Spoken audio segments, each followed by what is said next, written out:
4,500 साल पहले मिस्र के तपते रेगिस्तान में एक ऐसी संरचना खड़ी की गई, गीजा का महान पिरामिड। 147 मीटर की वह ऊंचाई, जिसने 4,000 सालों तक दुनिया की सबसे ऊंची इमारत होने का खिताब अपने पास रखा।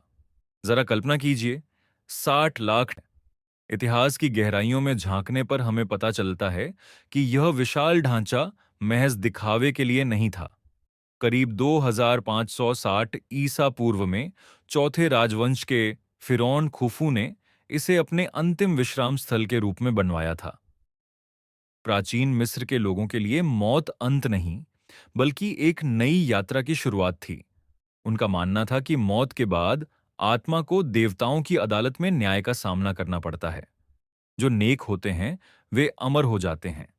इसीलिए अपने अगले जीवन की सुख सुविधाओं के लिए इन फिरौन ने जीते जी अपने लिए ऐसे मकबरे तैयार करवाए। अक्सर फिल्मों में दिखाया जाता है कि इन पिरामिडों को हजारों मजबूर गुलामों ने कोड़ों की मार सहते हुए बनाया था। सबूत बताते हैं कि इन्हें बनाने वाले गुलाम नहीं, बल्कि बेहद कुशल और समर्पित कारीगर थे।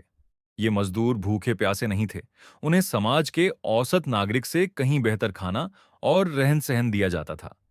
यह एक राष्ट्रीय मिशन की तरह था, जिसमें देश भर के किसान और कुशल श्रमिक अपने राजा के प्रति वफादारी निभाने के लिए जुटते थे।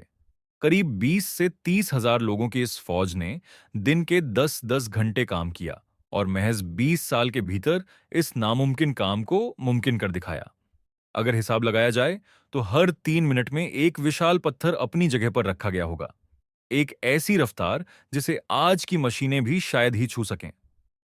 सबसे बड़ा सवाल आज भी वहीं खड़ा है, ये विशाल पत्थर हिले कैसे? कुछ पत्थरों का वजन 80 टन तक है, किसी चमत्कार से कम नहीं था। लेकिन विज्ञान की नजर से देखें तो जवाब शायद पानी और रेत के खेल में छिपा है। हालिया शोध बताते हैं कि भारी स्लेज के आगे रेत को एक खास मात्रा में गीला किया जाता था, जिससे घर्षण यानी फ्रिक्शन कम हो जाता था और पत्थरों को खींचना आसान हो जाता। पहुंचाने के लिए लकड़ियों और रस्सियों से बने रैंप का एक जटिल जाल बिछाया गया। तांबे की छेनी और पानी में भीगी लकड़ी के वेज के सहारे इन कठोर चट्टानों को इतनी बारीकी से काटा गया था कि आज भी इनके बीच एक बाल तक नहीं घुस सकता। पिरामिड की बनावट में छिपी गणितीय सटीकता तो और भी चौंकाने वाली है। इसके चारों कोने बिल्कुल उत्तर, दक्षिण, पूर्व और पश्चिम दिशा की ओर इशारा करते हैं। उस जमाने में न कंपास था, न जीपीएस, फिर भी दिशाओं में चूक महज 1 डिग्री के 15वें हिस्से के बराबर है। माना जाता है कि उन्होंने सितारों की चाल या शरद विषुव यानी ऑटम इक्विनॉक्स की छाया का सहारा लिया होगा। कुछ लोग इन्हें तारों के समूहों से जोड़ते हैं, तो कुछ बिजली पैदा करने वाले पावर प्लांट जैसे विचित्र दावे करते हैं। लेकिन सच तो यह है कि इन दावों का कोई ठोस आधार नहीं है।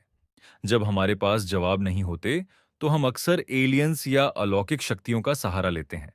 पर ऐसा करना उन प्राचीन इंसानों की बुद्धिमत्ता का अपमान है, जिन्होंने अपनी मेहनत और सूझबूझ से यह करिश्मा कर दिखाया।